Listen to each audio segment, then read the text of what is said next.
Elves and goblins were thought of as alien visitors by medieval men and women. UFOs and ETs are modern man's technological age version of these visitors. With the explosion of the atomic bomb, new mysterious and uncontrollable forces seem to have been unleashed on the world on an unprecedented scale. And at the same time, extraterrestrial beings began appearing in droves in our skies. Starting in 1947, thousands of alien spaceships were sighted. And soon, we had encounters with alien creatures, followed by abductions, government cover-ups, cooperation with aliens among us intent on taking over the world. What is this phenomenon? Is it a collective delusion induced by the end of the millennium anxiety? Or is it a strained effort to grasp phenomena which we are not equipped to understand? Where are these alien visitors from? Are they real? What if they are not from other planets? What if they are from other dimensions? And we can make a case that they have been interacting with us as long as we have been here on Earth. In the next stories, we will show you the different ways extraterrestrials are showing up and impacting human life. Some of the methods you will see are magic visions of other realities, while others seem altogether terrifying. This is the Alien Enigma.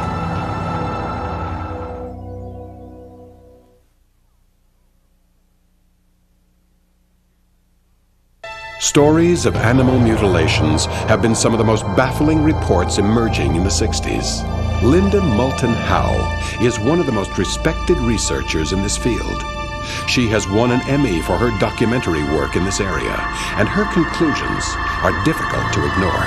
When I was director of special projects at the CBS affiliate in Denver, Colorado, from 1976 to 1983, that I was sent files and newspaper reports about unusual animal deaths ranging Canada, the United States, Mexico, Central America, South America, Australia, the Canary Islands off the coast of Africa, and parts of Europe, all reporting the same strange pattern of excisions from animals, cattle, horses, and other domestic animals, and there were cases of deer, elk, and wild animals being found the same, with an ear missing, eye missing, the tongue removed in a vertical cut deep within the throat, jaw flesh stripped, usually from the half side of the face, sometimes in a circle, and this was removed. The genitals removed, male and female, high deep excision in the belly, and the rectum poured out. It was my shock to find, after a month of doing interviews with ranchers, with sheriffs, with deputies, with a few veterinarians who would talk with me off the record, and a few fellow journalists, that I was hearing encounters with football field-sized orange glowing lights in fields the night before some of these animals were found dead with these strange excisions. Or a sheriff who was out with a deputy in a pasture because there have been repeated mutilations, and suddenly a beam of light lights up the entire pasture, according to the sheriff, brighter than daylight. These were the stories that I was hearing. That circumstantial evidence pointed to the sky because law enforcement could not find tracks at the scene. These animals were found on wet sand, on snow, in mud, with no tracks around their bodies, including no tracks of the animal itself. How did it get to that site? That's why law enforcement, right to the 60s, began looking to the sky, saying, however this is being done, someone is coming in, picking these animals up, taking them somewhere, and for some unknown reason, bringing them back. This fall, we had 10 mutilations, 8 in Sweetwater County and 2 in Bagot County. And in 1975, we had 16. From everywhere I go, they tell me that it's predators, which I do not believe. I began to realize, slowly but surely, that I was in a story in which people off the record in law enforcement kept telling me, we're dealing with something that is not from here. We're dealing with something from outer space. We're dealing with creatures that are not human. A Colorado man named Drexel Lawson has a livestock removal service. The incisions a lot of times looks like some type of burn or laser. This mobile laser unit stands about 8 feet high and weighs about 400 pounds. Clearly, it's not a convenient tool to drag around remote ranch lands. And it was finally in one of the interviews that I was doing on film. He was the chief investigator in the district attorney's office in Trinidad, Colorado. In the fall of 1979, I had asked the same questions to law enforcement everywhere I had gone, and no one would talk to me on the record. And I'm rolling the camera and I'm asking the same question. Who or what do you think is involved with these mutilations of these animals? And Lou Girotto, chief investigator in the district attorney's office in Trinidad, Colorado, looked at that camera straight and said, "It's very, very possible that these mutilations are being done by creatures from outer space."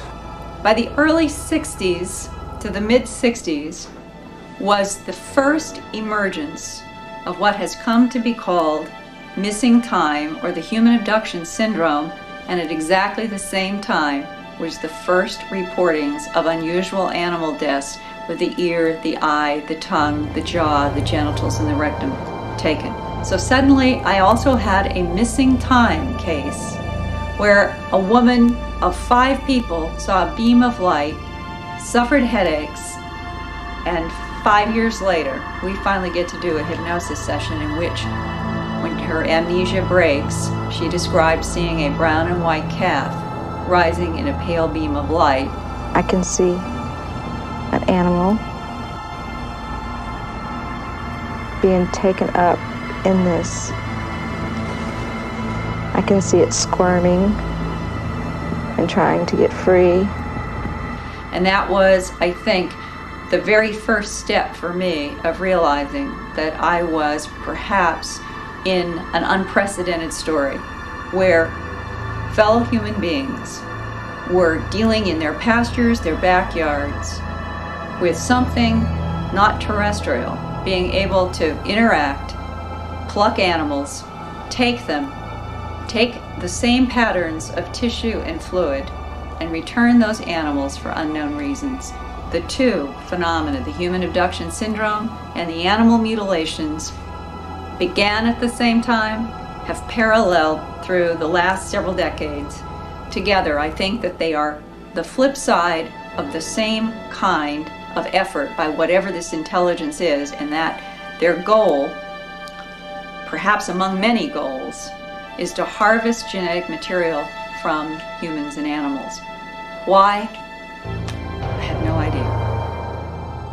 Her story is too conclusive to leave any doubt about the gruesome and possibly non-human presence in the animal pastures. No one understands why. Ufologists claim aliens need the hormonal secretions to sustain themselves. However, a civilization eons ahead of us should be able to synthesize enzymes. What is the real purpose or message?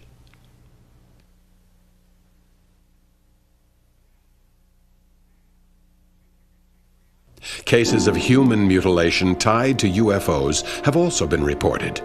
It is hard to fathom the intentions of aliens helping humans and mutilating them at the same time. In fact, abductees talk about different cultures of aliens with different intentions, some benevolent and some downright destructive, just like the angels and demons of legends and myth. This is the first case ever reported in the world of a human mutilation by extraterrestrial. A man was found about 48 hours after his death with several wounds, cuts in the body, and with removal of many vital organs. This is a photograph made by the police of the state of São Paulo. Many holes were found, symmetrical holes, perforations were found in the man's head, throughout which were extracted part of the brain tissue. This is a very amazing picture, but it's very, very similar, fantastically similar to the ones we have taken from animal mutilated all over the world. Here you can see clearly different holes. One of them is in the man's leg, the left leg, and one is in the umbilical area. Throughout this hole was extracted a lot of organs, like the stomach, the liver, a part of the lung, the heart, and the intestines. Experts that performed the autopsies in the body concluded that it was used as some sort of a sucking device.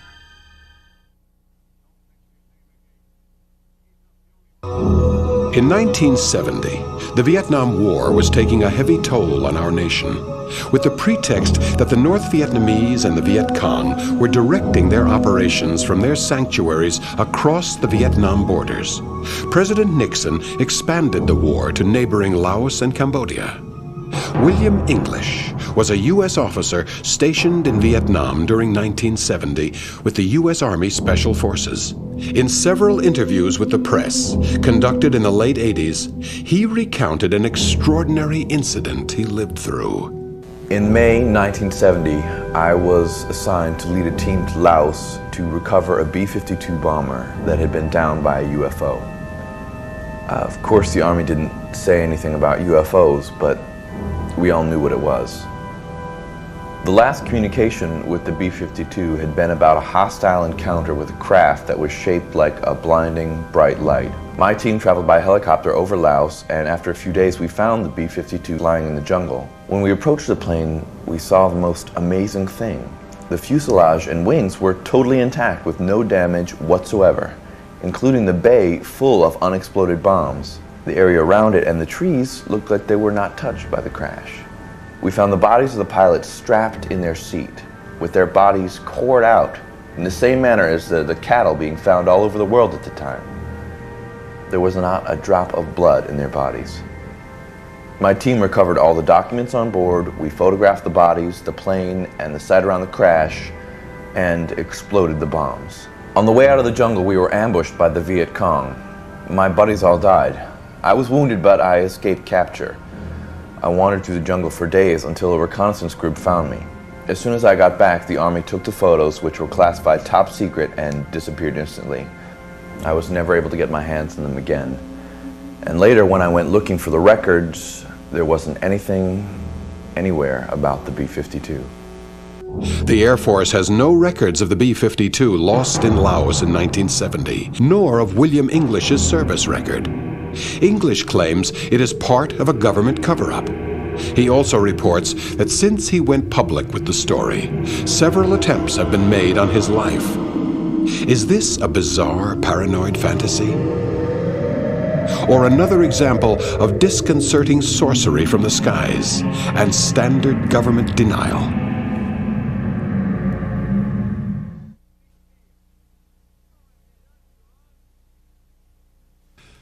This story shows an abduction leading to a positive, life-transforming experience.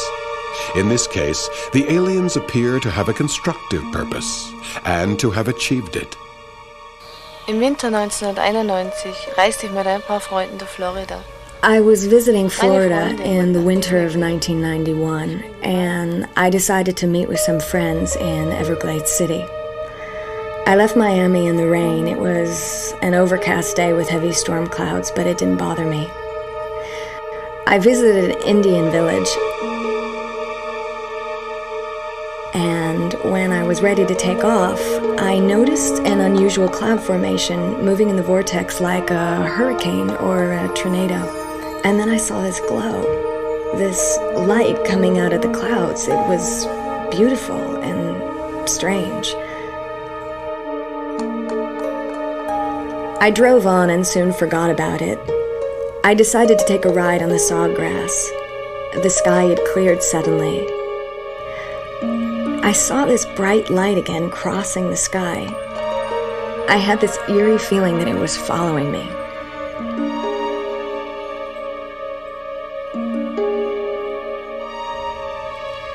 I stopped to look at the grassland. I took a bike and rode for a couple of hours and took pictures. It was all so peaceful.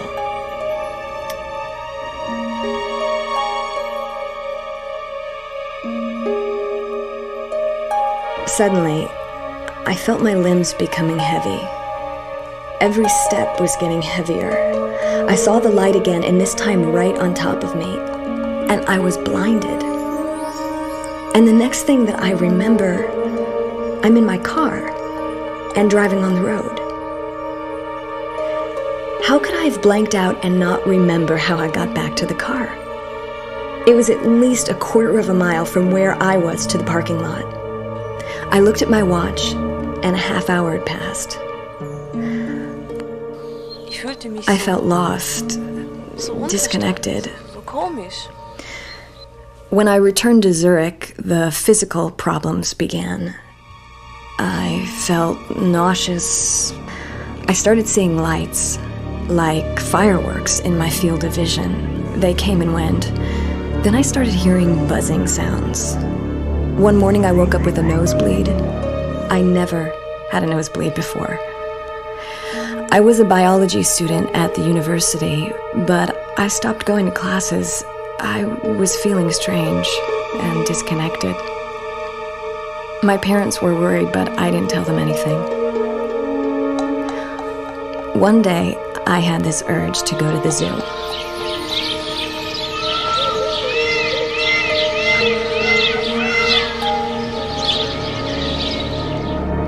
And a strange thing happened there. I saw this little man, like 3 feet high, standing next to the bisons. I knew it was not a hallucination. It was too real.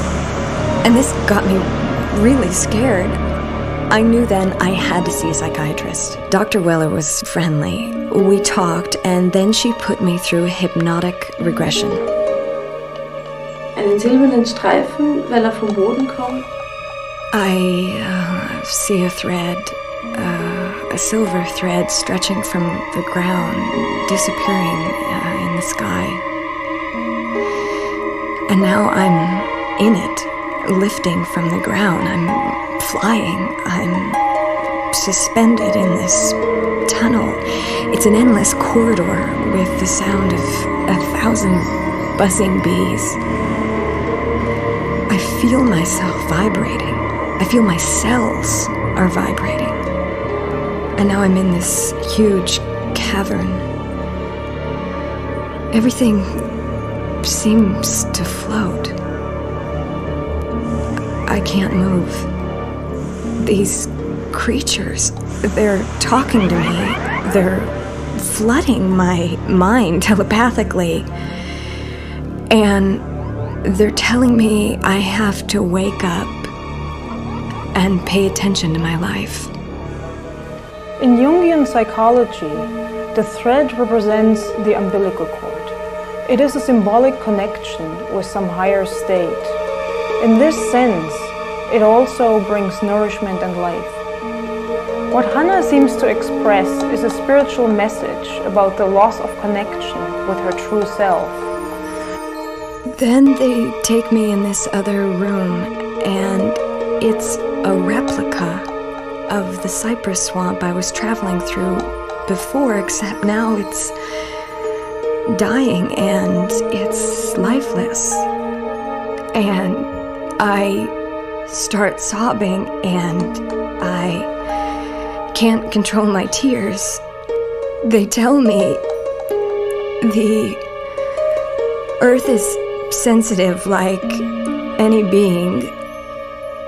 Listen to the earth, the spirit of the earth, and it will tell you what to do. The abduction experience leaves Hannah more open, more conscious. She is combining the information received during the abduction with her inner intuitive drive to alter her life radically, to transform herself.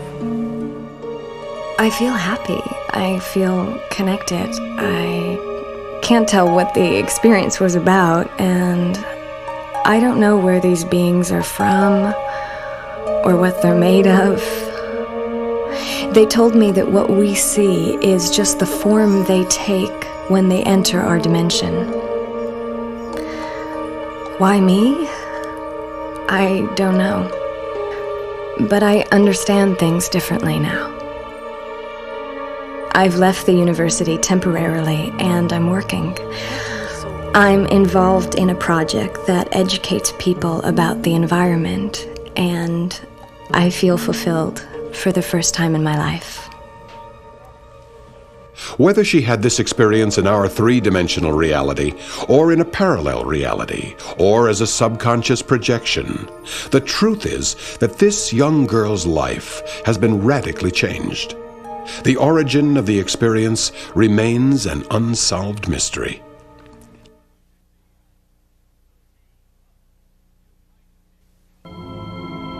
When Captain Larry Coyne, a pilot in command of an Army helicopter, filed a report in 1973 called Mid-Air Collision with a UFO, he pried open the secrecy door of the military establishment.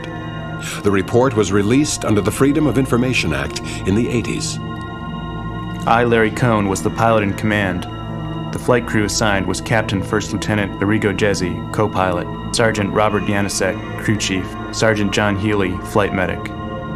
The Huey was returning from Columbus, Ohio to Cleveland, Ohio, and at 11 p.m. east-southeast of Mansfield Airport, in the vicinity of Mansfield, Ohio, Sergeant Yanisek saw a red light on the east horizon, 90 degrees to the flight path of the helicopter.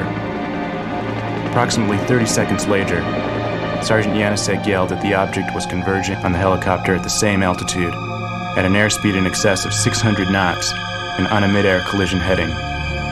I saw the converging object, took over the controls of the aircraft and initiated a power descent from 2,500 feet to 1,700 feet to avoid impact with the object. A radio call was initiated to Mansfield Tower, who acknowledged the helicopter and was asked by myself if there were any high-speed performance aircraft flying in the vicinity of Mansfield Airport. However, there was no response received from the tower. We expected impact from the object instead. However, the object stayed over us for some time. A beam of green light opened up from the bottom and lit the interior of the chopper as if in full daylight. I tried to contact Mansfield, but both radio channels were dead for at least 7 to 8 minutes after the incident. I returned the aircraft at 3,500 feet and flew it back to Cleveland, Ohio. The flight plan was closed after the FAA Flight Service Station notified of the incident. Mr. Porter, the commander of the 83rd U.S. Air Command in Columbus, was also notified of the incident. The press dismissed the story as a case of collective hallucination. The case was shelved by the Army with no further explanation. Hundreds of similar cases are routinely dismissed in the same manner. However, 4 Army pilots trained to recognize hostile situations believed they had had an encounter with a UFO. Was the UFO real? Psychologist Carl Jung asked the same question. His conclusion was that UFOs might be both real and fantasy, somewhere between the dream world and reality. Not a satisfying answer for 4 military men, but something closer to understanding the enigma.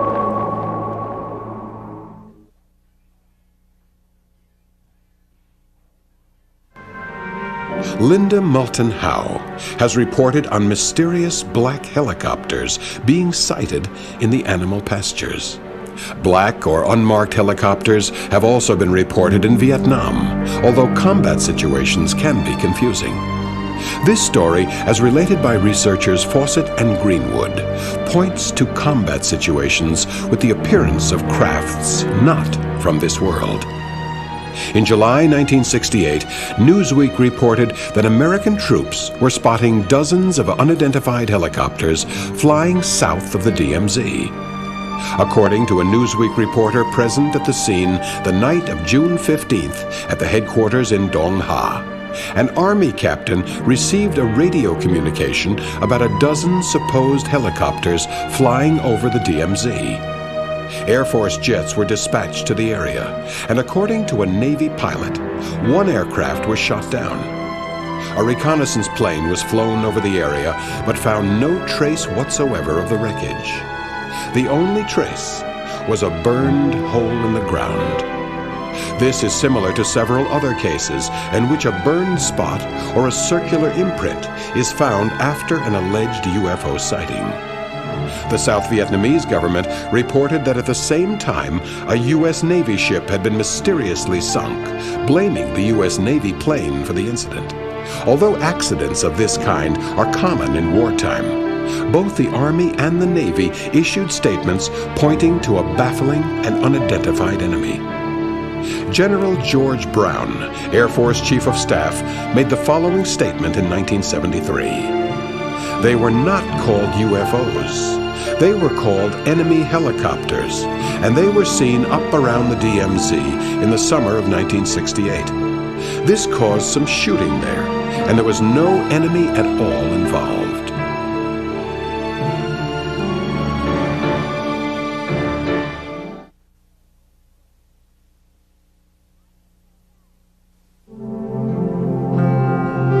In the baffling world of alien abductions, some of the most puzzling mysteries are missing pregnancies. Investigator Wendell Stevens is quite familiar with this syndrome. In the 3 cases that I looked at, all 3 of the women seemed to have become pregnant unexpectedly, and then they became pregnant without the presence of a husband or a boyfriend.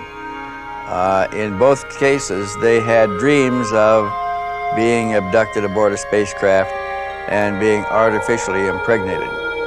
And in both cases, the babies were taken at about the 3rd month, and they were taken in such a way that the mother was pregnant up to that time and certified so by the doctors, and then she lost the baby overnight without a great loss of blood, woke up the next morning and suddenly she is not pregnant.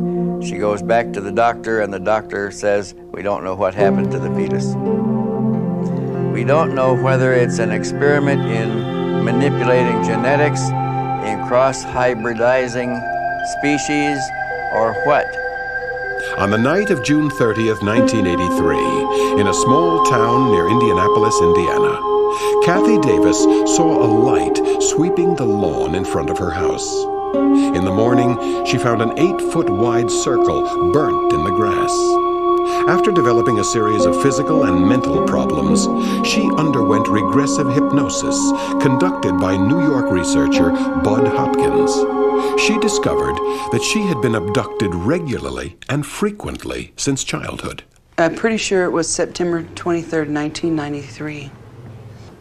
I was watching TV, and a bright flashing light caught my eye out the front door. We all ran out to look at it, and it was tremendous white light with multitudes of sparkling color in it. And it got very bright and large, and then it got very small and tiny to a pinpoint, and then it kept doing that, getting bigger and littler as it was moving down to the tree line and back and forth across the trees. I was very excited and shocked when I saw this light in the sky. And then I started to get a little nervous when I saw something walk towards me in the road. And then we also heard a beeping sound. I had a tumor that had been photographed on an ultrasound machine in my uterus, and then we had this experience, and then when I had the surgery to remove the tumor and have the hysterectomy, the tumor was gone. So I tend to feel that something happened that night to remove that tumor. Perhaps it wasn't a tumor. Maybe it was a fetus. I don't know.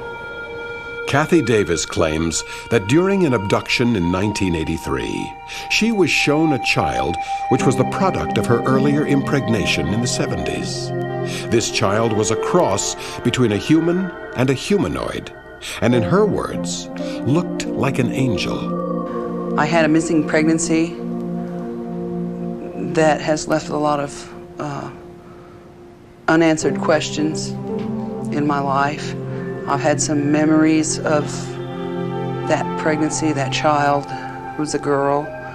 I remembered seeing her later in life, as an older child, one time, and she was accompanied by those gray beings.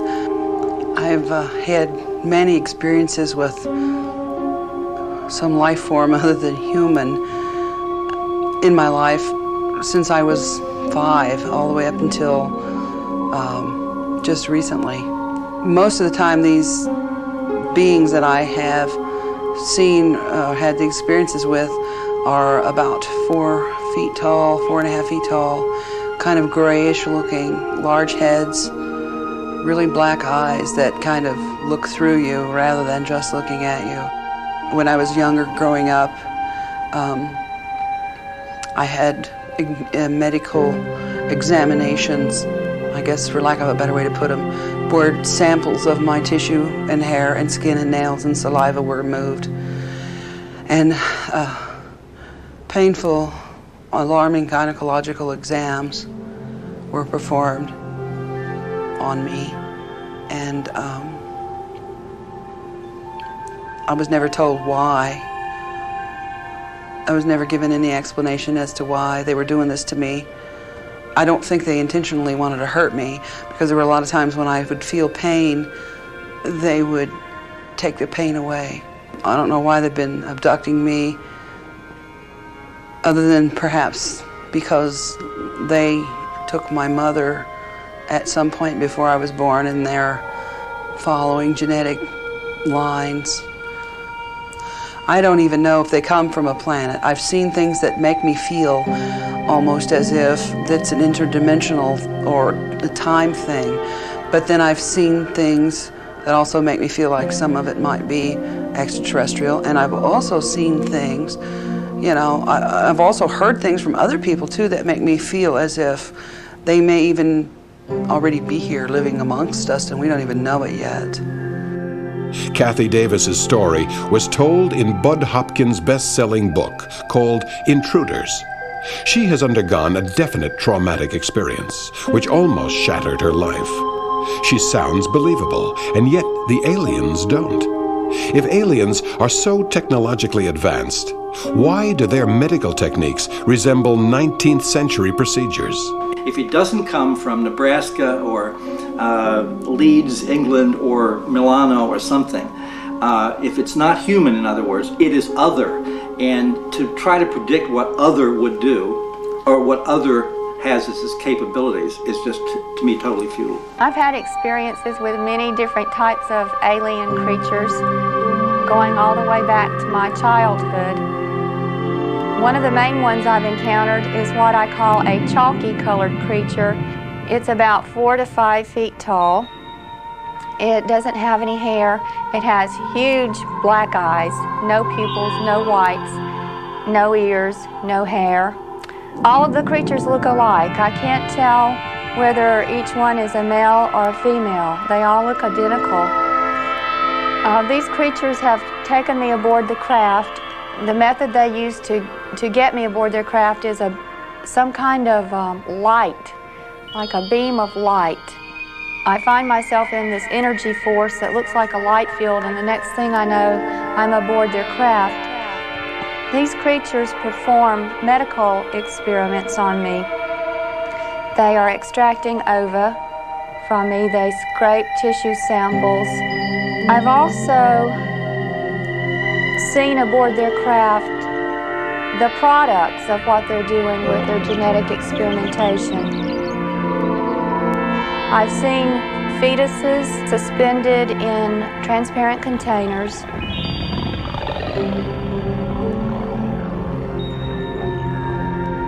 Inside the containers lies a little hybrid-looking baby that looks part human, part alien. They seem to be making a hybrid race. Abduction cases outside the United States are not reported as frequently, except in countries that are open to the UFO question. This hypnotic session was filmed in a psychiatrist's office in Finland. The woman did not appear overwhelmed by the experience. In fact, she perceived the aliens as a source of energy.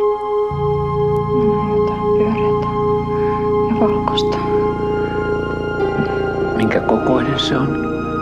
Se on iso. Mä olen siellä sisällä. Katso, miten sinä olet joutunut sinne. Näetkö, miten sinua viedään? Tiedän, mä huudan. Mutta ei mitään ääntä tule. Ääntä ei tule.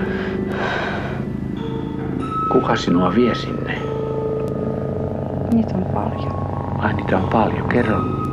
Kerro tarkasti, millaisia he ovat. En Katso, se on filmi, niin kuin videokuva. Et sinä ole siellä itse. Sä näet kuvan.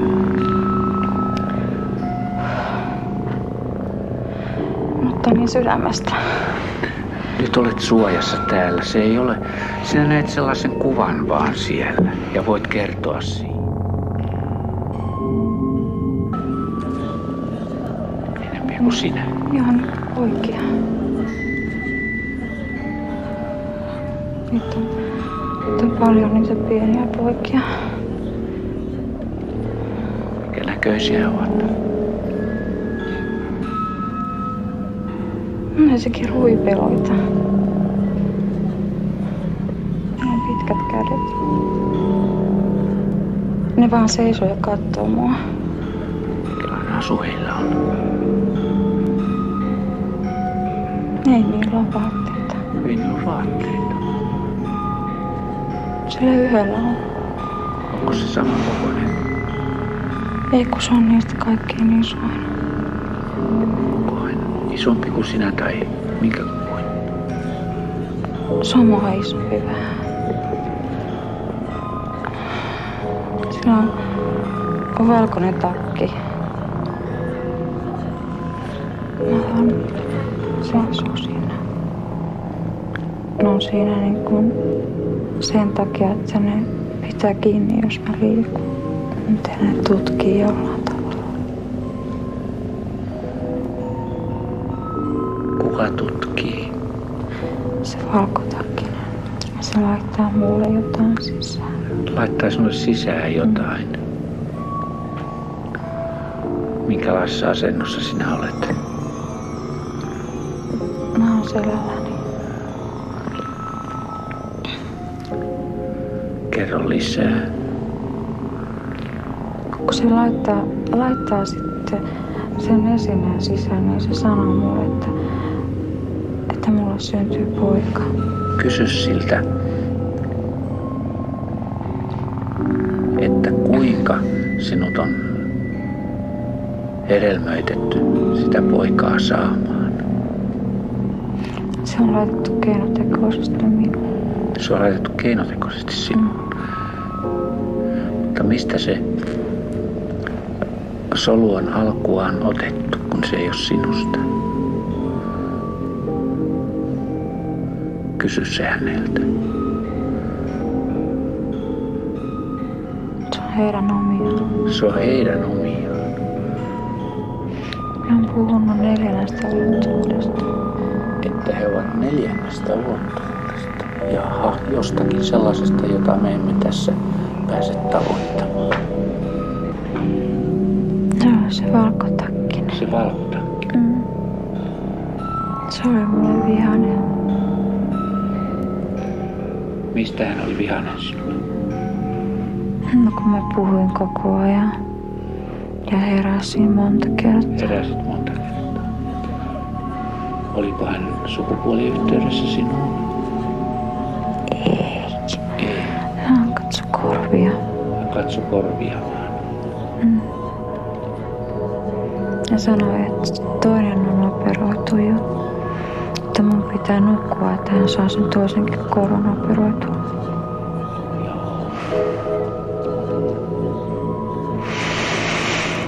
Ja sitten sen nenän katsoi semmonen pieni poika, joka oli kirkas.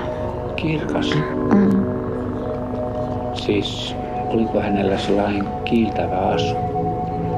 Vai millä tavalla? Niin, se on sellainen valkoisen hohtava iho. Hyvin hohtava iho.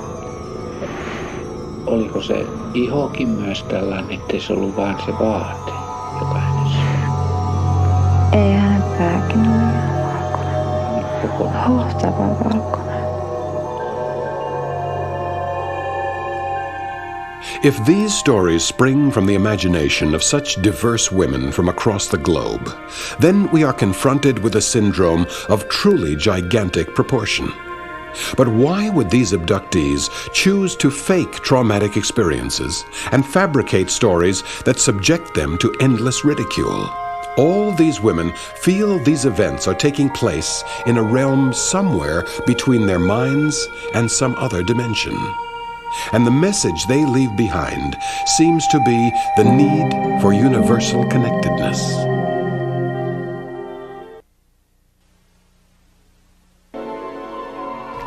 Between December 1989 and March 1990, several UFOs were sighted over Belgian skies by thousands of witnesses, the police, and 5 NATO radar stations. The Belgian military attempted pursuit and destruction of the objects. The military had first admitted the incidents, but very quickly the statements were denied, which led journalist and writer Derek Sheffield to suspect a major international cover-up. So I contacted the Belgian Air Force, and what I got back absolutely amazed me, because something happened in Belgium that had not been publicised in the British media at all. It was a sighting of such enormity, witnessed by thousands and thousands of people, that I'm surprised it didn't get into the British newspapers. This thing was in fact flying over the most densely populated part of Belgium for an hour. This was over Brussels. Somebody in Paris told me that an estimated 13,500 people saw them. Of that, we'll say 13,500, 2,600 provided written statements to the police. There were 75 police witnesses. On March 30th, 1990, Wavre experienced an incident which was reported by 5 radar stations and triggered a chase by 2 F-16s. The F-16s took off from the Belgian base of Bevekum in pursuit of the UFOs and chased them to 6 minutes from UK airspace, then lost them. The Belgian Air Force went after it, and once again we come into problems now. The Ministry of Defence here say that at no time was this thing, or these things, ever considered a threat. But the mere fact that the Belgian Air Force were up means that it had been classified as hostile. They're not allowed to intercept unless this is so. The movements of this object were described by the pilots and radar operators as wildly erratic and step-like, and a zigzag course was taken over the city of Brussels with the 2 F-16s in pursuit. Visual contact was not possible against the lighting of the city. What in fact the pilot said over Brussels was that this object dropped in altitude to 200 feet and they lost it among the buildings in Brussels. And they were worried, apart from the fact that they were flying fairly close together at night, they were worried it being so low to the buildings in Brussels itself. They showed intelligence because every single time the pilots attempted to lock on with a radar, they took very violent evasive action. In one radar lock-on, the object that was locked onto changed height 9 times from 200 feet to 10,000 feet in huge jumps. Then it actually changed course 7 times, sometimes quite drastically, changed speed from 115 knots to 1,800 knots in plus or minus 2 seconds. But if I can tell you that all that happened in 22 seconds, it was in fact too violent for the radars and the F-16s to hold their radar lock on, and they shook them off. And this happened many times. The Belgian NATO radars detected 8 objects. I have radar pictures taken from the F-16 radars that show 8 objects. The pilots, I gather, at one stage got quite panicky about this. And then he asked for permission to attack. Now, if anybody considers these are the actions of pilots who don't consider that an object is hostile or not, then I don't believe it. One ufologist said it was quite obvious that the Belgian thing was a tanker refueling several aircraft. And I wrote back most annoyed and said, I've never heard so much rubbish in all my life. Number one, you tell me a tanker that can accelerate from 200 knots to 1,500 in 2 seconds. You tell me of a tanker that would refuel 9 aircraft simultaneously at night at 12 o'clock midnight when they can't see anyway. Absolute nonsense.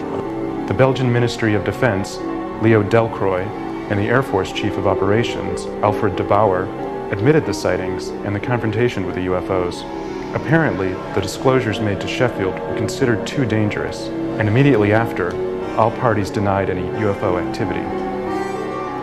There are many reports from witnesses on the ground in Belgium that saw these things coming towards them, changing shape all the time. I have a statement from one woman who says that she saw a triangle coming towards her, very low over the tops of some trees, that was changing from a triangle to an oblong to a square as it was coming towards her. People on the ground said at one stage that they actually saw the two F-16s turning inside the big triangle. There were two triangles, a small one and a big one. And what came out were in fact 3 balls of light with another light in the centre. But a very interesting thing happened when they processed the negative, because when they enhanced the blue on the negative, an object appeared. And it was rather like a triangle with the edges cut off. The same photograph showed an unbelievable acceleration rate of 280 kilometres to 1,800 kilometres in a few seconds. According to Professor Leon Brenning, a non-nuclear dynamic theorist at the Free University of Brussels, this would represent an acceleration of 46G and would be beyond the possibility of any human pilot to endure. So if it was declared hostile for the Belgians, then it was declared hostile for NATO. NADG, the NATO Air Defence Ground Environment Radar System, consists of 80 radar stations, all interconnected, that cover the whole of Europe. And on this particular instance, there were, I think, 4 Belgian and 1 German that detected it. We're not talking about 1 radar set. We're talking about 5 radar stations. We're not talking about 1 radar system. We're talking about 5 different radar systems. We're not talking about 1 person seeing it. We're talking about thousands on the ground seeing it and the pilots in the air seeing it. Everybody confirmed everybody else. So the things were there and radar was to be relied upon. And 1,000 miles an hour is only 6 minutes from UK airspace. The British aircraft have got to be given time to be alerted and get up to intercept them or whatever they're going to do. So they must have known about it. Admiral Hill Norton said that if it was detected by NATO radars, then it's inconceivable that we didn't know about it. Derek Sheffield presented a petition to the European Parliament in Brussels to investigate the events of Eupen and Wavre. As it stands, the investigation is still on the agenda.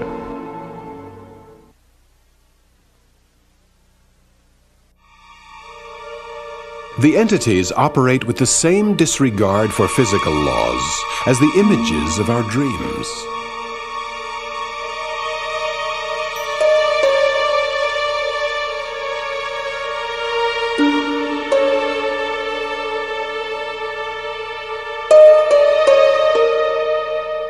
And yet they leave implants in abductees.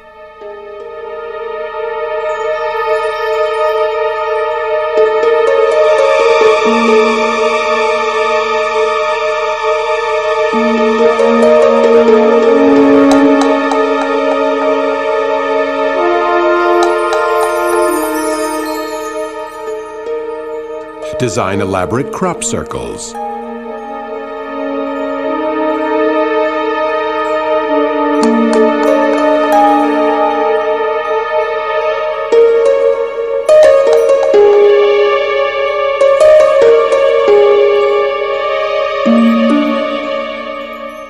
Burn craters in the ground.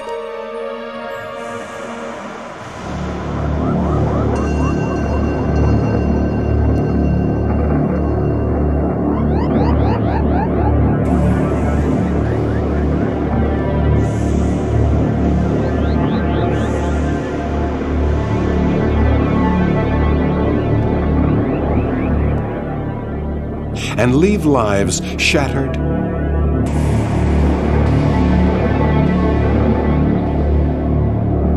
and transformed.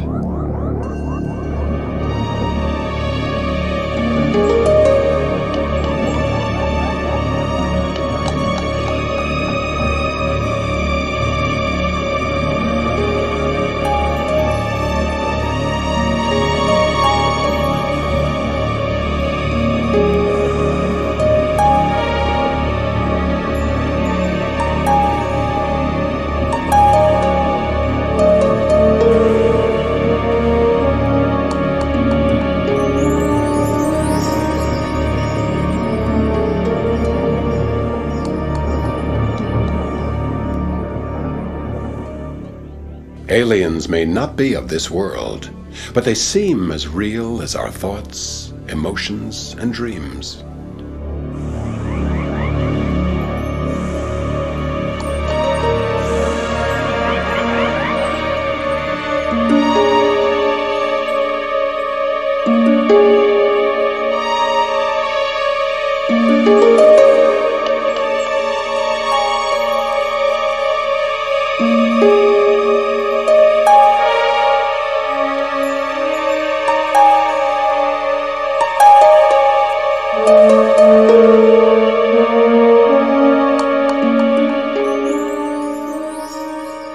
And the alien experience feels like a new and agonized religious experience.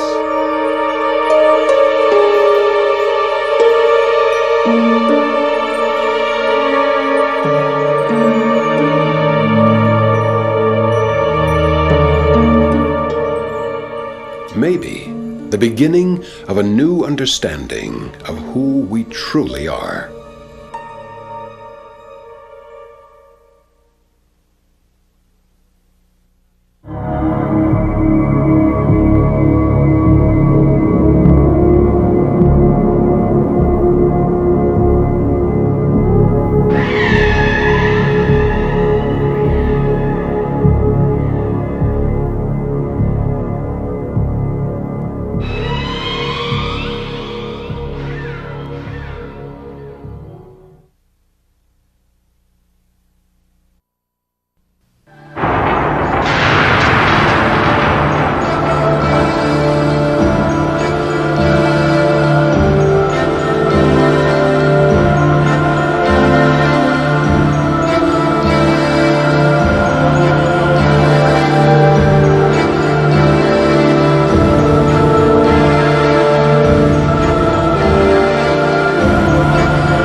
Elves and goblins were thought of as alien visitors by medieval men and women.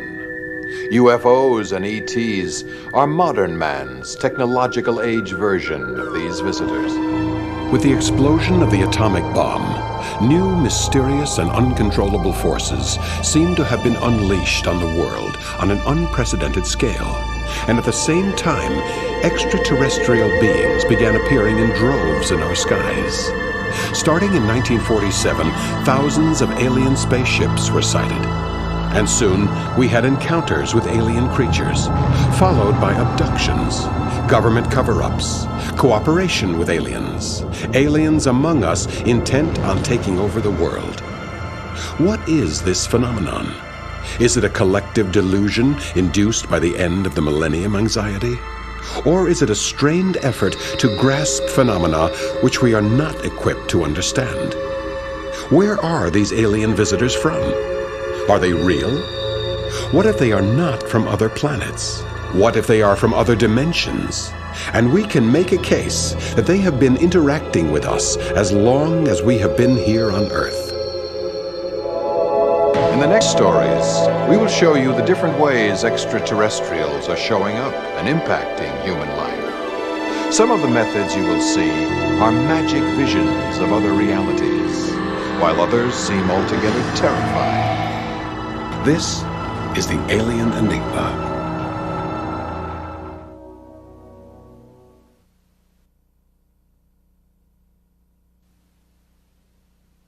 There's every reason to believe that there was at least one live alien at the two crash sites in New Mexico in July 1947. And that, of course, if there was a live alien, he was examined by the U.S. government officials. There were certainly dead bodies, which were also examined. On September 24th, 1947, the President signed a classified executive order authorizing the formation of the top-secret Majestic 12 team to investigate UFOs. Subject matter was classified 2 grades higher than the H-bomb. The history of cover-up and disinformation that followed was, in the words of Stanton Friedman, a cosmic Watergate. What happened at Roswell was an extremely interesting event. There was a real crash, but it was orchestrated. Given the fact that no hard evidence remains, Ed Dames suggests another theory for the Roswell crash. There were bodies. People picked bodies up. People touched debris on the ground. But about 48 hours after that event happened, there were no bodies. There were no pieces. There were no debris. The people that participated in the event did not know what happened to the debris. They became confused. They had memories of the event, but there were no pieces and no evidence. The reason that is because these races that are 100 million years ahead of us went back in time and changed the event. They prevented the crash from happening. There is no such thing as alien bodies in storage anywhere in the United States or anywhere in the world. It did not happen. It never happened. There were alien bodies on the ground for about 48 hours at most, but that is all. Then they disappeared. They disappeared because time changed. The event was erased.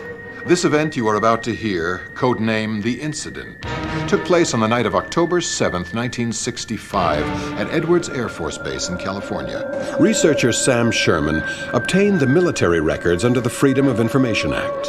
The tapes he was sent were scrambled and totally incomprehensible. He spent close to 1 year decoding the tapes and reconstructed the story of what happened that night. Hundreds of U.S. scientists were at Edwards that day and night to see demonstrations of advanced rocket aircraft. Little did they know that that night they would witness a most unusual demonstration of advanced craft technology from another planet. These are actual declassified and descrambled Air Force audio recordings of the startling incident. Okay, I was wondering, we supposedly are having quite an invasion over here.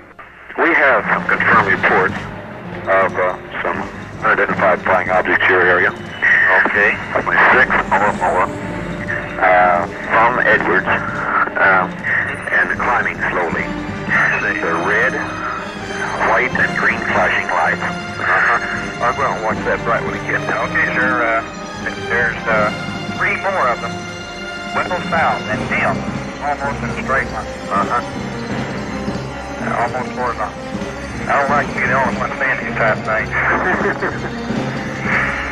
The tape indicates that a squadron from another planet was overflying the base.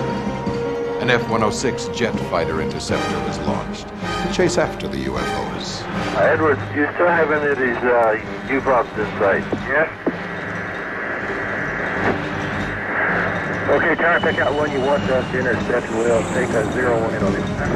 Have him proceed. Have one at 075. Let's say the distance. Right. Alright, what heading's the interceptor on now? He's on 080 heading. Approximately, there was approximately 5 to 7 objects. Green and red and white and flashing lights. They were quickly moving, and they would be stationary for some time, and quickly move straight up. Did civilians in the Edwards Air Base area see anything unusual? A report from a local driver was phoned in that night. We have the UFO information dispatcher at Base Operations Norton on also. He's listening to your comment. Yeah, okay. Supposed to determine the location where the sighting took place and refer to party to report that to the nearest base where the sighting occurred, which would be Edwards or George. Yeah, okay. Now, this is the deputy in between again. Did this occur, though, close to Cajon Pass, where he saw this? Yeah, so he said this bright red object. He saw it kind of hovered. All of a sudden, it made a pass right down over his car and right across the highway, and said it paralleled the highway for quite a while, and then just took off, and it said, like, death. He thought it was going to hit his car. I'll be glad to pass it up to Edwards. I could give you the name of the UFO officer at Edwards. I have it on my report here. Let's see, Captain Vilent at Edwards. Base Ops. You have just found out that Edwards had an officer, Captain Vilent, who was in charge of UFOs, and Norton Air Base had a UFO dispatcher. This information extracted from Air Force records reveals for the first time that the government, in spite of its official denials, takes the UFO matters very seriously.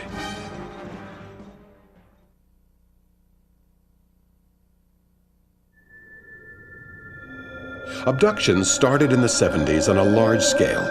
This one from 1973 is the most researched case in the world, a classic case that has baffled researchers, the U.S. Army, and the U.S. Navy. The conclusion? The aliens are mischievous and untrustworthy. On October the 11th, 1973, Calvin Parker, a friend of mine, and myself went fishing on the Pascagoula River in Pascagoula, Mississippi. It was probably a little after the sun went down in the evening.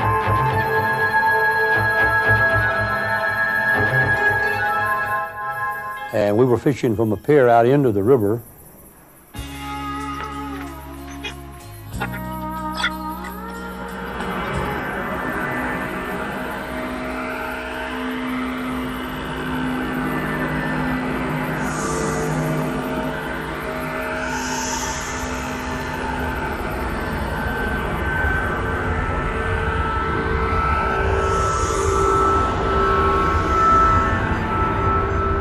And there was a brilliant light, and when they took hold of me, I felt pain in my left arm.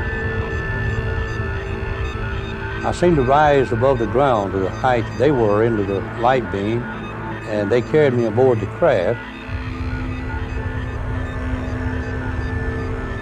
And inside the room that we were in was probably round. It was glowing from the walls, and in front of me, something came out from the wall. It appeared to be a big eye. It moved up in front of me in my face, and it lingered there a while, and then it moved downward. And it came back over the top of my head and back in front of me again. And this thing remained there a few minutes, and then it went back into the wall. And by that time, these things had come back and took hold of me, and they released me, and I fell to the ground. It was this time I saw Calvin, and he was standing there with his arms outstretched. He appeared to be going in shock. We decided that we'd call Keesler Air Force Base, which is only about 25 or 30 miles from there. I called Keesler, and they told me that they didn't handle those things, that we'd have to go through our sheriff's department. Hickson and Parker did not know that the sheriff's phone was ringing off the hook that night with calls about strange lights in the skies. A gas station operator, who was a former pilot, called and said a UFO with flashing blue lights was heading east toward Mobile, Alabama. According to FBI files, the two men were interrogated in the Jackson, Mississippi Sheriff's Office.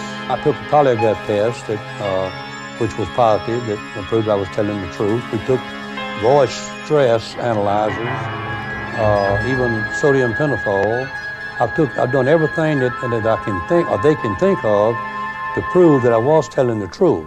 What made the interrogation special was the presence of 12 federal security experts, including 3 Army colonels, 2 lieutenant colonels, a major, and a captain. Why would Charles Hickson, a simple shipyard worker from a small town in Mississippi, be told when communism would fall 15 years before it actually happened? Since 1973, I've been contacted many times from these beings. They told me of world events that will happen, that communism would fall, and I told the news people about this before it did fall, and they didn't believe me. They laughed at me. Strange sightings of unidentified submerged objects occurred around the Pascagoula nuclear shipyard. Navy intelligence got involved, as well as the Pentagon. I was told by somebody formerly of Air Force Intelligence that we had a form of radar that disrupted their guidance systems and caused these crashes. Was it coincidence that Hickson was a foreman in a nuclear facility which that week had launched the USS Spruance, carrying the most advanced electronic sensing and radar gear? Here we have the conflicting implications that UFOs are letting us in on a secret about the fall of the evil empire. And at the same time, they are trying to sabotage U.S. intelligence. This type of trickery is a trait that aliens share with the elves and goblins of myth.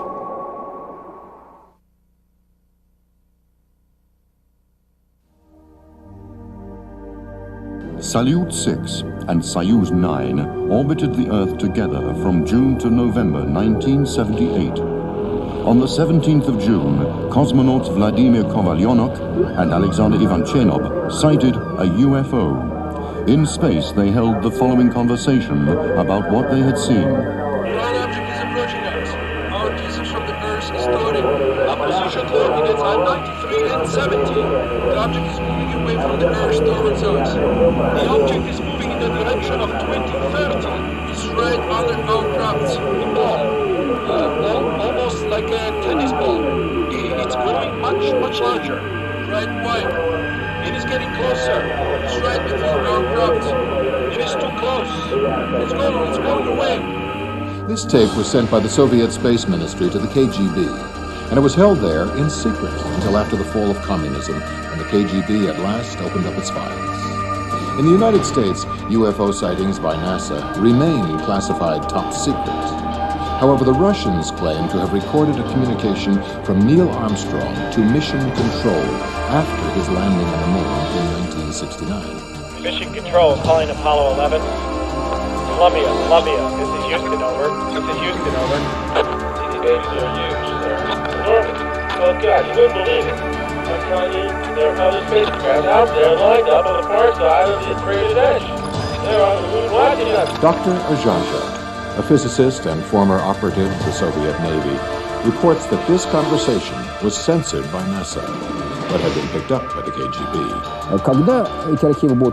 The archives are now being opened, and recently we received 1,200 documents from the KGB. Other astronauts have openly admitted to sightings. No one understood what it was. It was a triangular white bright object. It did not send any message. It was definitely a UFO. Santa Claus was the code name used by U.S. astronauts to indicate the presence of flying saucers next to space capsules. According to Maurice Chatelain, the space engineer who designed the Apollo communication system, the term was first used by Walter Schirra on a Mercury 8 flight.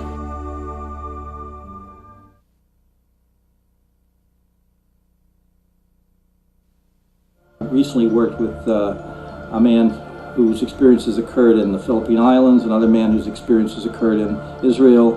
I've received letters from people in Saudi Arabia. I've worked with someone from Japan. This is a totally global phenomenon. The abduction question is very complex, and at the same time, very bizarre. According to this story from Italy, an intelligent entity selected an unsuspecting couple, induced amnesia, and manipulated their reality with no visible purpose. Questo era uno dei casi di teletrasporto più strani. I was researching stories on the paranormal for an article I was writing, and I came across a most bizarre event which took place in Turin in 1993. Now, Turin is a large industrial city in northern Italy with a long history of black magic and paranormal phenomena.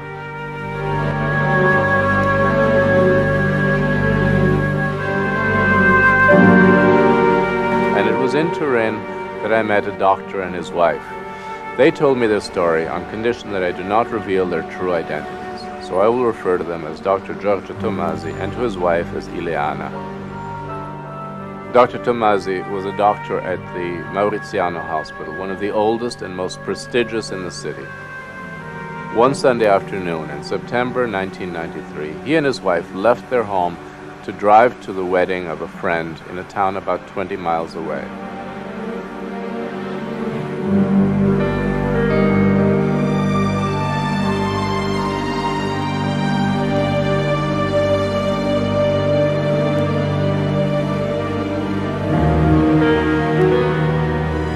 As they were driving, Giorgio noticed a dark shape in the sky trailing them. He knew it could not be an aircraft or helicopter because he couldn't hear any engine noise. I saw it very clearly. It was a bright ball of light that moved quickly toward us. As it approached, I started feeling drowsy. My eyelids became heavy, and I could not keep my eyes open. The car began to slow down by itself, in spite of the fact that he was pressing down hard on the gas. The speedometer registered 10 miles per hour, and he was still losing speed. He pulled off to the side of the road and turned the engine off. when he noticed on the side of the mountain ahead a strange light formation rotating and spinning. Then an electrical cloud enveloped the car. The car was surrounded by hundreds of bolts of lightning striking simultaneously. The doctor and his wife were instantly transported through a time and space warp to a different country over 1,500 miles away. Not only were they in a different location, they seemed to be moving around in complete freedom. 1 minute they were driving, the next minute they were walking through a field. Then they were driving again, then they were inside an ancient city, roaming through the temples. Ho avuto una netta sensazione fisica. I remember very strongly that it was a very physical experience. I remember exactly the smell of the sea and the wind on my skin. I don't think there are words to describe this kind of experience because I knew very well that I wasn't dreaming, and yet I could not possibly make sense of what was happening. As in similar cases, the aim seems to be to confuse and disorient the witnesses, overwhelming and teasing them at the same time. And the experience is always elusive, just like in a dream. From deep inside the temple, the intense light appeared again, floating in the air. The ball of light then wrapped around them in a scanning motion, and then suddenly they were sitting in their car in the hills of Turin again. Their watches and the clock in the car had stopped at 4 o'clock, the time when they first saw this light.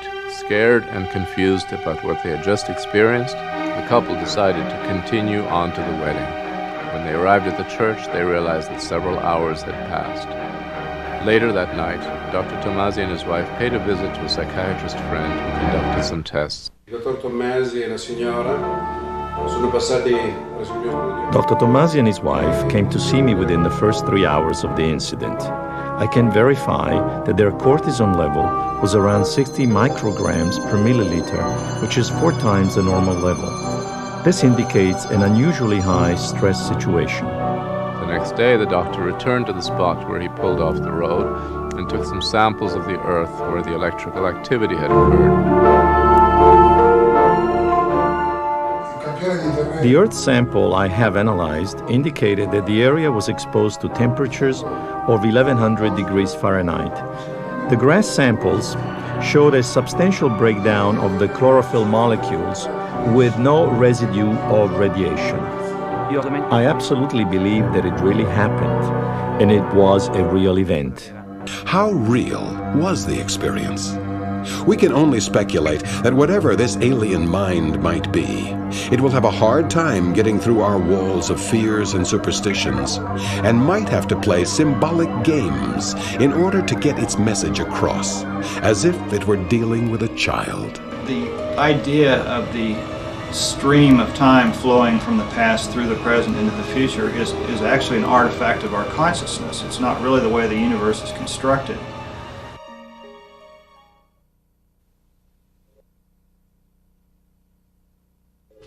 The disappearance of military planes to UFOs has been a subject hotly debated since the earliest incidents in the Bermuda Triangle. This case is corroborated by substantial testimonial evidence and good research by a respected military man. Recent developments of interest here in the United States among researchers like myself and colleagues of mine is the apparent abduction or capture of up to 5 American jet fighters by alien vehicles commonly known as UFOs.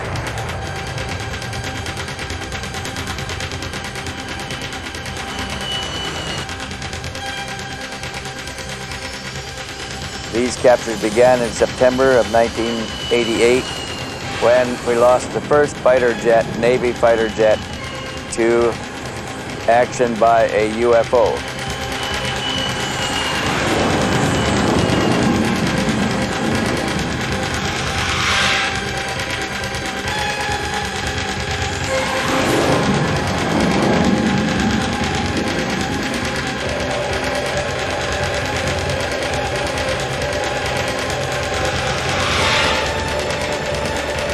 Hotel 3532 to LSO, over. This is LSO, go ahead. Hotel 3532. I see a large aircraft. It appears to be at Angel 10, over. This is LSO. Can you identify the bogey, over? Negative. Bogey is heading at 090 at undetermined speed, over. This is LSO. Radar shows no aircraft in your vicinity, over. It's flying right at me from the rear now. I just saw a bright flash. They're closing in. I see bogey now, heading 180, very fast, over. It just flew past me very fast. What is your status? Hotel 3532, over. Here it comes again. LSO to Hotel 3532. My instruments are not responding. Can you identify bogey, over? LSO to Hotel 3532. Come in, Hotel 3532. LSO to Hotel 3532. Come in. Come in, Hotel 3532. LSO to Hotel 3532. Come in. And a couple months later, in December of 1988, we had two F-14 Tomcat jet fighters captured by a large delta-shaped craft over Cabo Rojo, the southwest corner of Puerto Rico.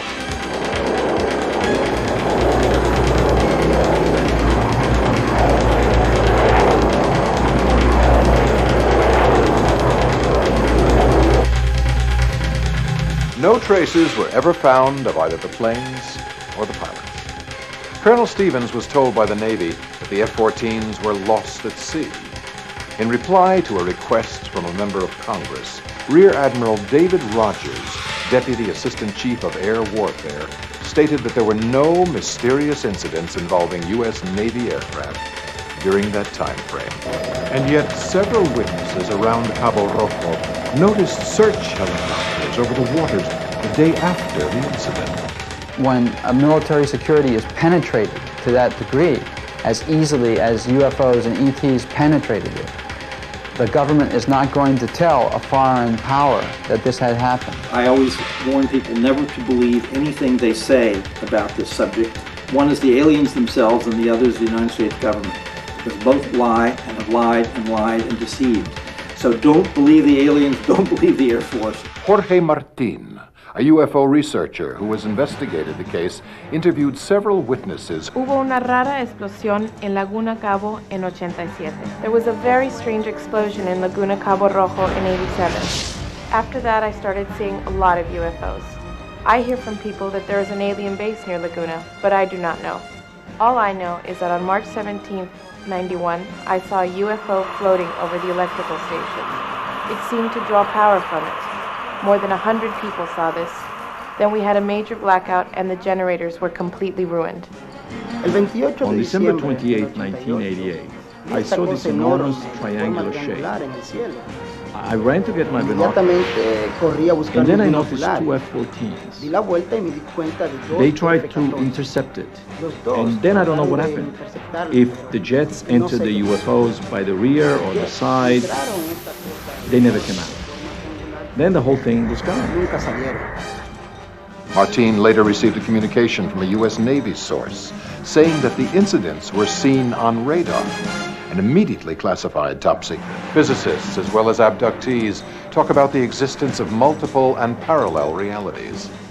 Is it possible that the F-14s vanished through a time-space gap into one of these dimensions?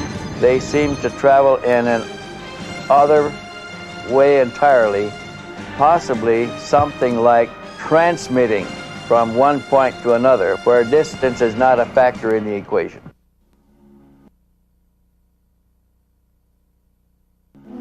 There have been thousands of abduction cases reported worldwide, with the abductees claiming to have been almost broken by the experience. And yet, out of the ashes of this frightening experience emerges a story of visionary change with a biblical ring to it.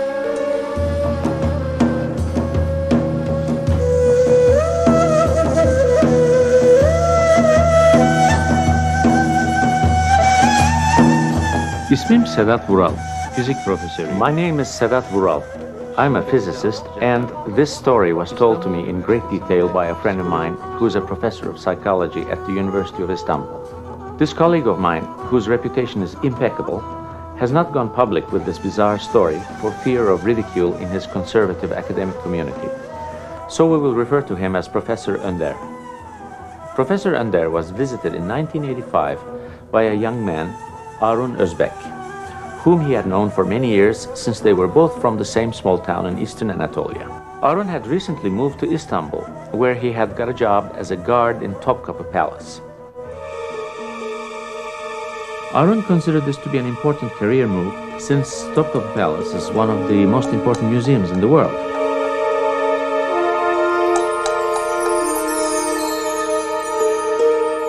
One summer day in 1985, Arun was leading the last group through the palace.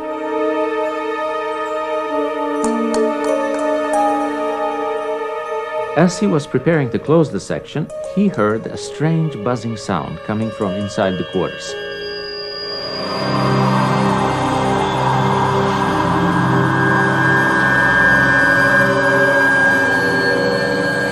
As he retraced his steps in the now empty palace, the sound seemed to be receding. As he moved around it, kept changing directions.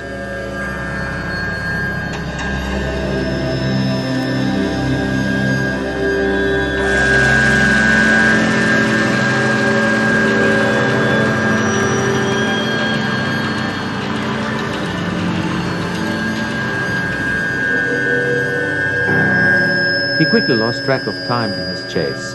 Topkapı was now closed, and he didn't realize until much later that he had spent over an hour listening to a sound that was possibly coming from inside his head.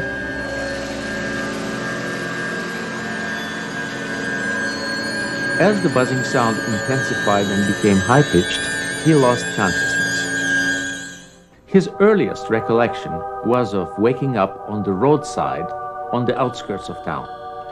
He didn't remember a thing. He then made his way back to Topkapı. He was shocked to find out that he had been absent for 3 days and was fired. His wife had reported his disappearance to the police. Arun o gece eve gelmeyince çok heyecanlandı. She told him it was completely out of character, and she feared that something terrible had happened to her husband.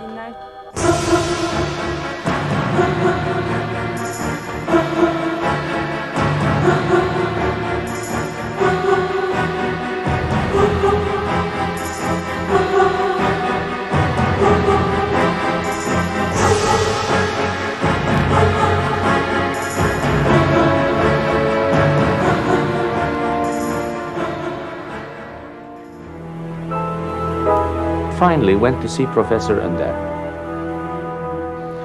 Professor Önder put him through deep hypnotic regressions.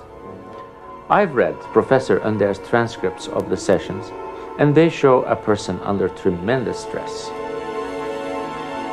During the first session, Arun revealed an intense light had blasted through the roof opening.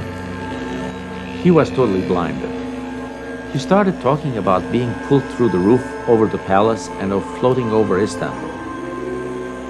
A group of tourists sailing the Bosphorus that same day had spotted a light zigzagging through the sky. Among them was a journalist from Ankara who reported the sighting in a local paper. The young man was sent to a local hospital for tests. The mark on his chest was diagnosed as a first-degree burn of unknown cause. His blood lymphocyte level was down to 15% of normal. The report stated that the dizziness, headaches, and the extremely low count was a consequence of a dangerous exposure to gamma ray radiation in the order of 150 Röntgen. Exposure to this level of radiation can be lethal. During a second session with Professor Önder, Arun became so afraid he started shaking. He described how a 3-foot alien emerged from out of the light and stood in front of him.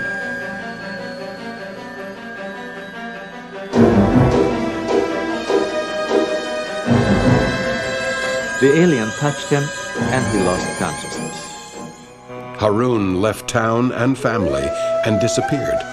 Professor Ender later discovered that the young man had joined the Sufis, a mystical Muslim sect with ancient origins.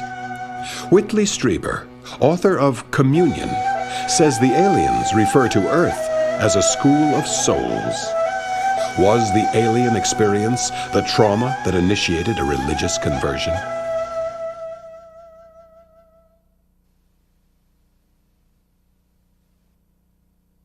Dr. Bruce Cornett, whose story you are about to hear, has a bachelor's degree in biology, a master's in paleobotany from the University of Connecticut, and a PhD in geology from Penn State University. Dr. Cornett's impressive scientific background makes his story all the more incredible. In 1992, I started a 20 square mile magnetic survey using a proton magnetometer. And over a period of about 2.5 years, I accomplished acquiring 1,800 stations worth of measurements. Now that's a lot of data. And I was able to generate a map which showed the natural geology, or reflected the natural geology below the valley floor. But also in the process of getting all those measurements, I came across a number of magnetic anomalies that could not be explained by anything natural, and certainly not cultural. And what I discovered was a series of strange spikes in magnetism, fluctuations in magnetism that were well out of the range of anything that is natural. I took this to a physicist who had worked for the Navy, and I showed the readings to him, and he freaked out. He said, "Do you know what you have here?" And I said, "No, what?" He says, "You have evidence that proves the existence of a theory that we think exists, but we have not yet been able to duplicate it." And I said, what is that? He says, "You've demonstrated the existence of polarized magnetic photon beams." And I said, "Well, magnetic light?" And I didn't think light was magnetic. He says, "Well, this is the theory. We thought that this could exist, and what you're showing me is data that indicates it does exist." The Hudson Valley in upstate New York is a hotspot of UFO activities. Multiple witnesses have seen craft appear and disappear into the ground at Pine Bush, New York. According to Dr. Hynek, a UFO the size of 3 football fields was seen by 6 security guards as it hovered at 300 feet above the ground. Residents have reported radio and TV interference, sudden electrical surges, and electromagnetic disturbances. Cars have been known to accelerate and decelerate by themselves. Following my return to the area, something very unusual happened.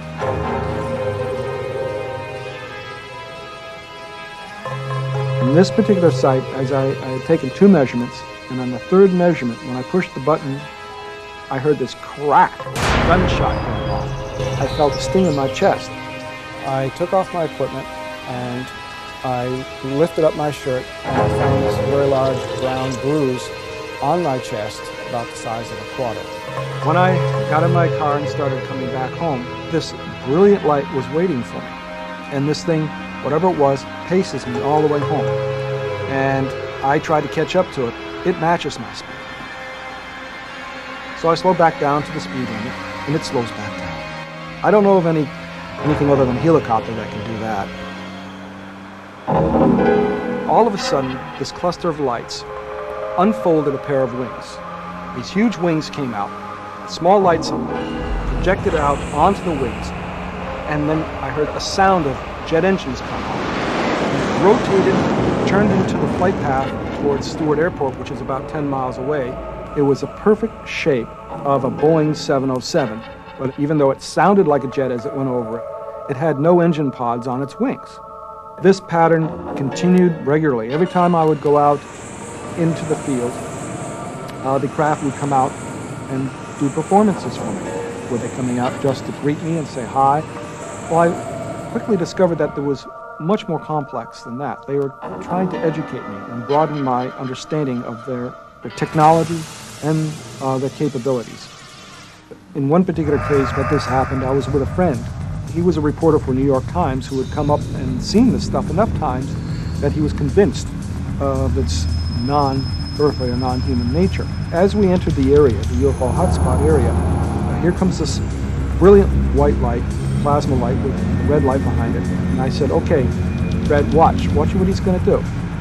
coming up to this intersection in a stoplight. As we slow down, he's going to slow down. He's going to stop right over the intersection in front of him. And Fred had never seen this before, so this was a new experience for him. As we slowed down for the red light, sure enough, this UFO slowed down right ahead of us and stopped right over the intersection. I said, okay, we're going to turn left now, Fred. Put on your left blinker. So as he puts on his left blinker, the UFO turns to its left. And we turn left, and it starts pacing us off to the right. As we're driving down, I'm saying, well, we're going to come up to a turn up ahead. We're going to make a right turn just around the curve up ahead.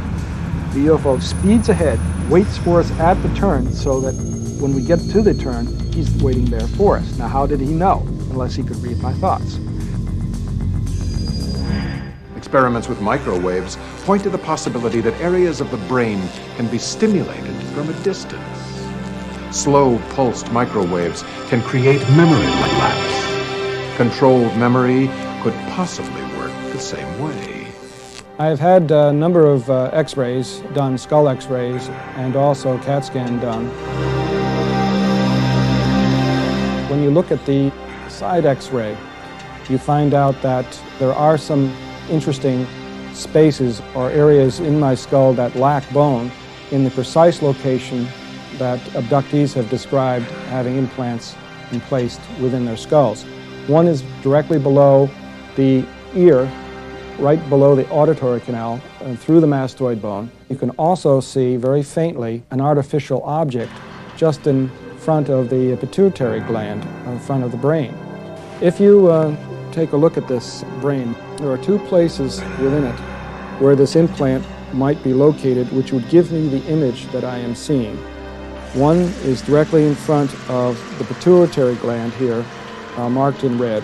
The black is at the optic chiasm, the crossing of the optic nerves. There's also another place behind the pineal gland, adjacent to the occipital lobes, which image the peripheral vision.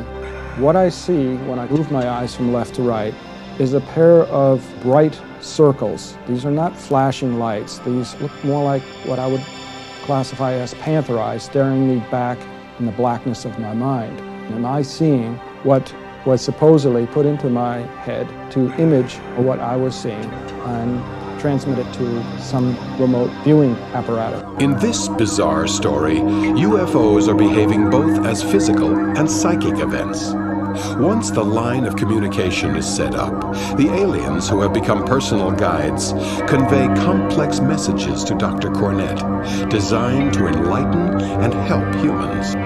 These statements, usually dismissed as pathology, have nevertheless uncanny parallels with contacts from other times. UFO messengers are the modern equivalent of angels, the cosmic messengers of ancient history. On the night of June 8, 1988, in Corhampton, England, several farmers watched a number of pulsing lights move silently across the sky and hover above a field of winter barley. In the morning, they found 3 circles, each about 30 feet in diameter, in which the crop was swirled and compressed. No footsteps in the ground around the circles, no human trace. There have been circles in all sorts of different parts of Britain, and indeed all over the world. There have been circles reported in Canada, in Australia, the USA, Japan, many countries in Europe. Certainly there have been circles this year in Sweden, and there have been a lot in Hungary. In 1978, 3 geologists on a surveying expedition 70 miles from Moscow had a very unusual experience.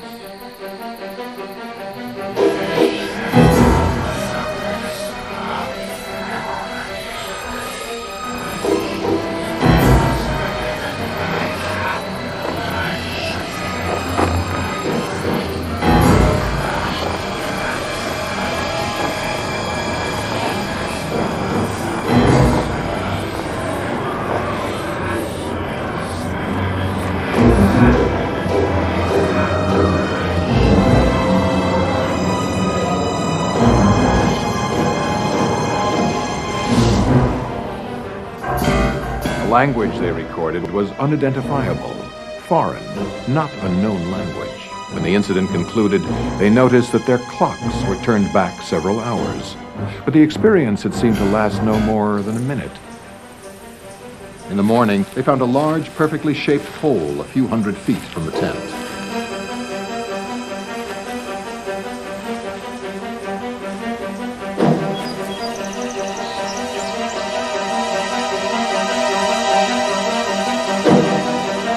Their compass began spinning out of control, and the circle area appeared to be highly magnetized.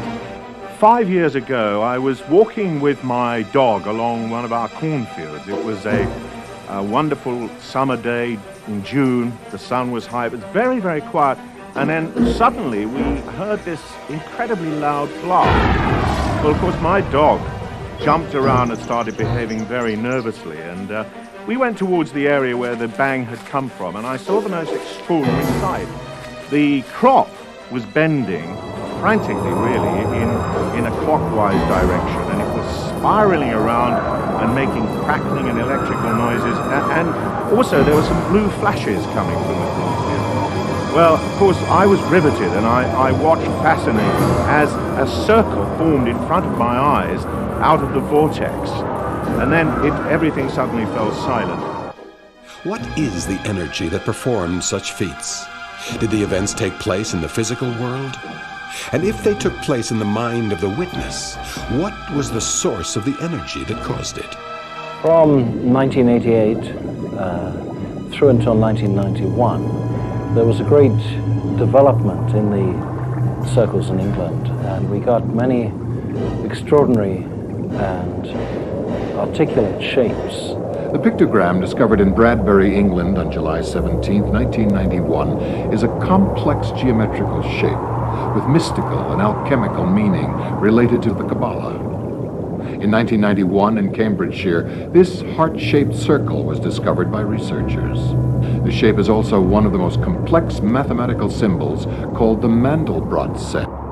Is this display of wizardry designed to impress us or confuse us?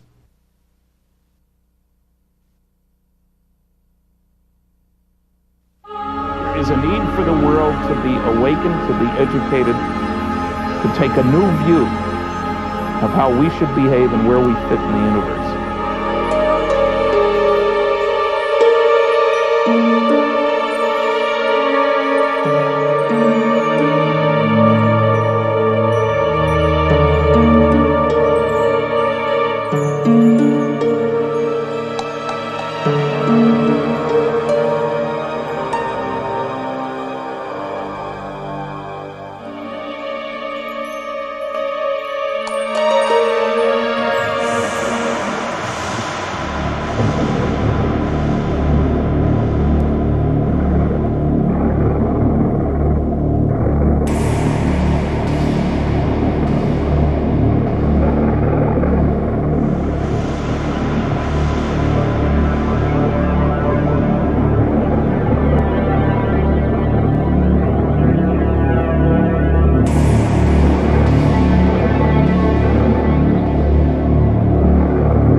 The time is now. Eventually we will understand that our relationship to beings from other worlds or other zones of reality goes back to the very beginning of our sense of time. Science knows that there could easily be over 1 million advanced civilizations in our galaxy of several 100 billion stars. The meaning of the alien experience may be the collective experience of seeing our own future image in the mirror. The solution to the alien enigma might ultimately be found in the human